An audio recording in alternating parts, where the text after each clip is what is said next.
우두머리들, 지도자들, 대가를 바라고 재판을 했죠. 제사장들은 품삯을 바라고 가르치지요. 무슨 세미나 무슨 부흥에 대가를 바라잖아요. 이름 좀 있다고 하는 주의 종은 몇 천만 원, 몇 백만 원 돈 받고 안 가르쳐요? 세미나 강사 가면 돈 받고 가르치잖아요. 제사장들은 품삯을 바라고 가르친다는 거예요. 품삯을 바라고 가르치고, 또 목회자들, 대언자들은 돈을 바라고 점을 친다는 거야. 그러면서 여전히 주를 의지하여 말한다 그러면서 주께서 우리 가운데 계시지 아니하냐? 어떤 재앙도 우리에게 임하지 못하리라 하는도다 그랬어요. 위에서 지금 우상숭배에 대해서 언급을 하면서 말세의 성도들은 영적으로 깨어있어 주의 종도 교회도 분별하여 믿음을 바로 가는데 힘써야 하지 않겠어요? 그래서 미가서 3장 11절 말씀 보았듯이 그들의 우두머리들은 대가를 바라고 재판한다 그랬고요. 또한 제사장들은 품삯을 바라고 가르친다고 그랬고요. 또 목회자들, 대언자들은 돈을 바라고 점치는 행위를 하면서도, 즉 타락한 자들이 뻔뻔하게도 자신들은 주님을 의지하는 주의 종들인 양, 주님이 자신들과 함께 계시기 때문에 걱정이 없다고 말하면서 어떤 재앙도 염려하지 마라, 우리에게 임하지 못하리라 하고 이렇게 속이는 거 아니겠어요? 그래서 데살로니가 후서 2장 9절 10절 말씀 뭐라고 말하느냐? 그가 누구예요? 악한 자. 그가 오는 것은 사탄의 활동을 따라 모든 권능과 표적들과 거짓 이적들과 불의의 모든 속임수와 함께 멸망하는 자들에게로 오는 것이니, 이는 그들 악한 자들이 말이죠, 진리의 사랑을 받아들이지 아니하여 구원을 받지 못했기 때문이라 그랬습니다. 그들의 멸망하게 될 그 이유를 설명하고 있어요.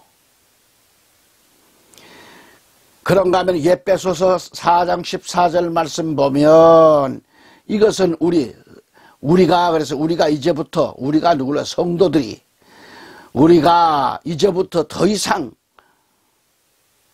아이가 되지 아니하며 사람들의 속임수와 몰래 숨어서 속이려 하는 자들이 사용하는 간교한 술수로 말미암아 교리의 모든 바람에 이리저리 흔들려 밀려다니지 아니하고 그랬어요. 더 이상 자신의 신앙이 흔들리지 않겠다고 하는 그런 결단을 보여준 거죠. 개역 성경을 보면 에베소서 4장 14절에 이는 우리가 이제부터 어린아이가 되지 아니하여 사람의 쾌술, 이 쾌술이 뭐요? 쾌술이 속이고 기만하는 것 등등이죠.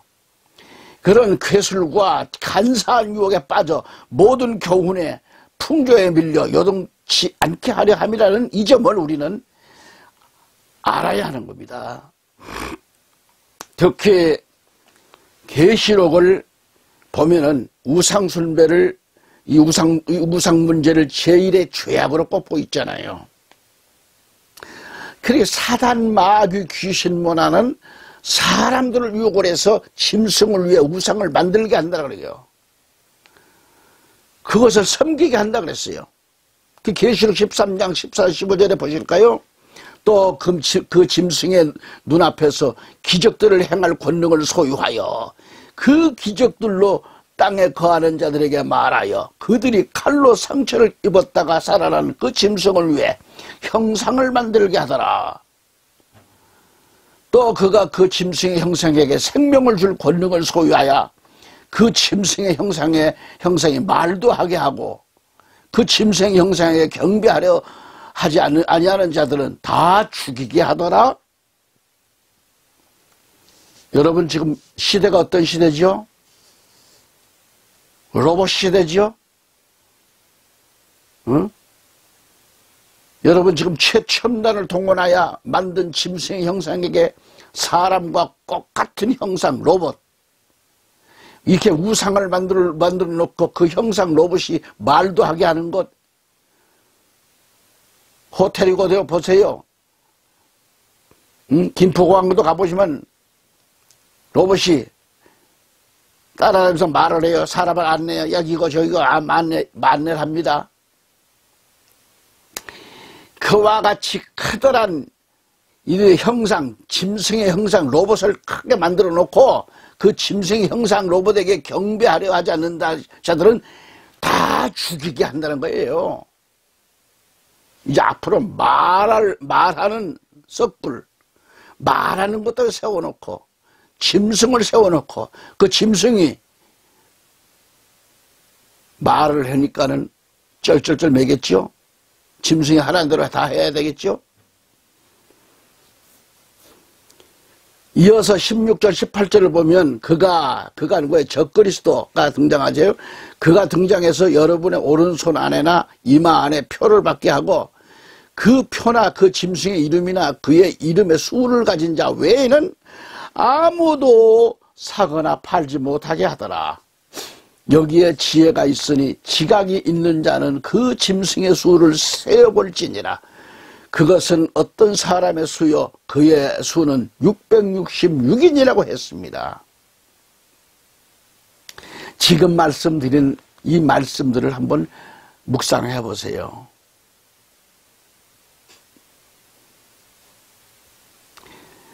이거보다 다한 걸 제가 말씀드려야 되는데 그 극한 표현은 제가 안 하겠습니다. 저차 우리는 여기서 제3 문제를 심각하게 생각하지 않을 수가 없다 이겁니다. 고린도전서 10장 20절 말씀을 지난번에도 드렸습니다마는 대저 이방인의 제사하는 것은 뭐에게 하는 거예요? 귀신에게. 하나님께 제사하는 것이 아니니 나는 너희가 귀신과 교제하는 자 되기를 원치 아니하노라 그랬습니다. 대저 이방인의 제사하는 것은 귀신에게 하는 것이라고 분명히 말씀을 하고 있습니다. 예, 청자 여러분, 우리 한국의 제사를 지내게 된 역사를 살펴보면 사실은 고등 종교를 가진 민족에게는 제사가 없었어요. 대체로 하등 종교, 열등 종교, 미개한 민족들이 제사를 지냈지요. 그래서 중국에서는 공자 이전에 제사가 없었어요. 없었는데 그런데 황제에게만 제사를 지냈음을 봅니다. 그러다가 점차 그 제사 제도가 일반 사람들에게도 제사 풍습이 들어왔는데 일반인들이 자기 부모가 위대했다고 하는 것을 과시하기 위해서 제사 제도를 받아들인 건데 그거예요. 그것이 송나라 시대의 유교학자 주희에 의해서 반드시 제사를 드려야 한다고 해서 후에 철학으로 이게 발전되게 됐던 거예요. 우리나라도 역사를 찾아보시면 신라, 고구려 시대에는 제사가 없었습니다. 제사를 몰라요, 우리 민족이. 이 제사 제도가 고려 말과 이조 시대에 유교가 중국에서 들어오면서 점차적으로 제사가 우리나라의 미풍양속으로 자리를 잡게 되는 거죠. 제사의 지금 문화 역사를 지금 말하고 있는 겁니다. 그래서 이러한 제사가 민족적 형태로 확산됐잖아요. 그래서 이러한 제사 때문에 우리 민족이 낙후된 원인이 된 거예요. 놀라운 사실은 바로 이 제사를 지내는 민족들 치고 제사 지내는 민족들 치고 풍요롭게 사는 역사가 없었습니다. 그러니까 제사를 드리는 것은 조상 귀신을 잘 모셔서 액땜을 하고 그 후손이 복을 받기 위한 것인데 제사를 드리는 민족들은 그 후손들이 복을 받는 것이 아니고 오히려 세계 열방의 지배를 받았고 항상 가난했고 항상 야만족의 생활을 했던 것을 우리는 세계 역사 속에서 분명하게 보고 있습니다. 인도네시아에서는 1년 동안 방에 죽은 자의 그 시신을 안치합니다. 1년 동안 시신을 놔둬요. 안치하고 있다가 다 썩은 다음에 장례를 지내는데 그렇게 하는 것이 효도라는 것이죠. 그 나라 풍습은. 참으로 어처구니 없는 짓들이요. 행위가 아닌가요? 귀신이 인간에게 무슨 복을 줄 수 있겠는가? 복은 하나님만이 줄 수 있는 것인데 말이죠. 아멘. 조상 귀신이 우리를 잘 살게 해주는 것이 아니잖아요. 조상 섬기는 문제는 살아생전에 잘해드려야 하는 건데 살아생전에 잘해드려야 돼요. 하나님도 이 땅에 있을 때 너희 부모를 잘 공경하라고 가르치셨어요. 아멘. 신명기 5장 16절을 찾아보면 너는 너의 하나님 여호와의 명한 대로 하나님이 명령을 명하셨어요. 부모 섬기는 걸 명한 대로 내 부모를 공경하라고 그랬습니다. 아멘. 그리하면 너의 하나님 여호와가 내게 준 땅에서 네가 생명이 길고 복을 누리라 그래서 누리리라. 부모님이 살아 계셨을 때 잘하고 사후에는 그 어떤 형태로든지 존경이나 의식이 행해지면 안 된다 이 말이죠. 사후에 행해지는 것은 곧 귀신에게 하는 것이고 그것은 나도 모르는 사이에 귀신과 교제하는 것이 된다고 하는 이 사실을 우리는 깊이 알아야 합니다. 깨달아야 합니다. 애청자 여러분, 우리 한국교회와 해외 선교사 여러분, 해외 동포 여러분들, 우리 크리스찬들은 깨달아야 합니다. 우리의 경배와 예배를 받으실 분은 오직 한 분, 하나님 외에는 안 계신다라는 거죠. 제사는 곧 하나님께만 드려지는 예배입니다. 예배. 그런데 죽은 자에게 우리가 예배를 본다는 것은 곧 귀신에게 예배를 보는 것인데 그것은 내가 귀신을 섬기겠다고 하는 행위가 아닌가.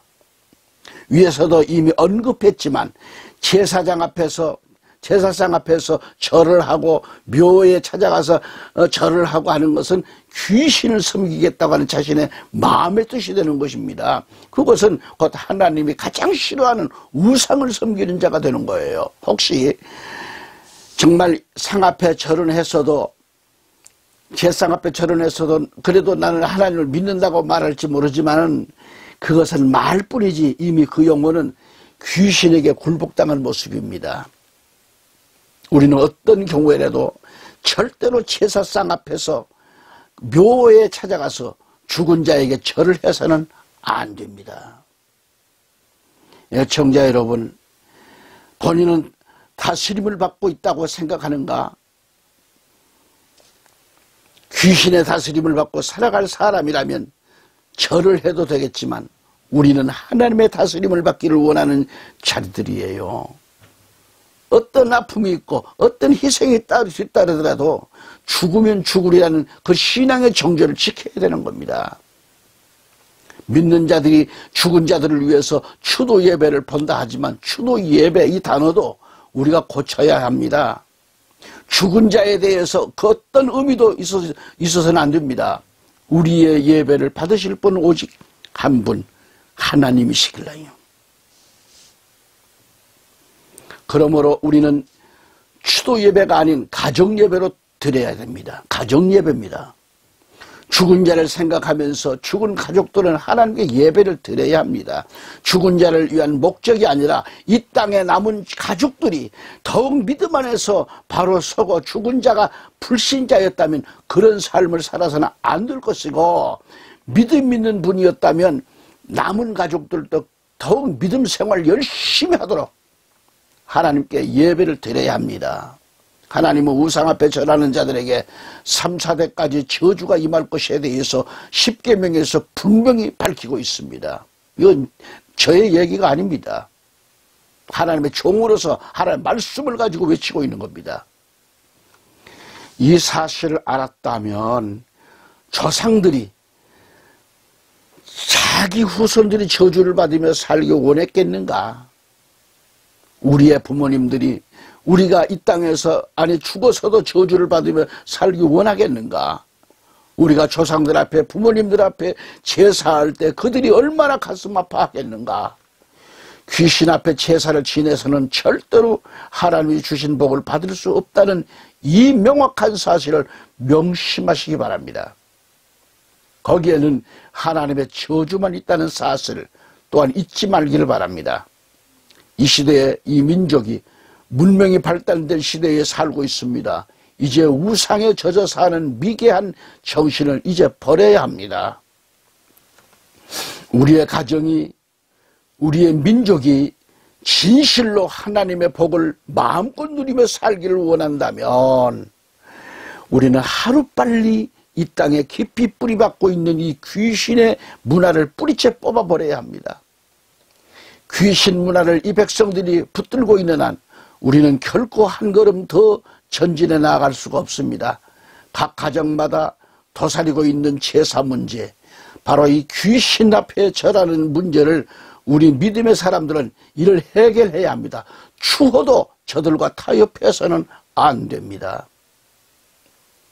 열왕기상 18장 21절에 엘리야가 모든 백성에게 가까이 나아가 이르되 너희가 어느 때까지 두 사이에서 머뭇머뭇하려느냐? 여호와가 만일 하나님이면 그를 쫓고 바알이 만일 하나님이면 그를 쫓을지니라. 바울은 또 말하기를 21절에 주의 잔과 귀신의 잔을 겸하여만 섬기지 못하며 겸하여 참여치 못하리라고 분명히 말씀하고 있습니다. 애청자 여러분,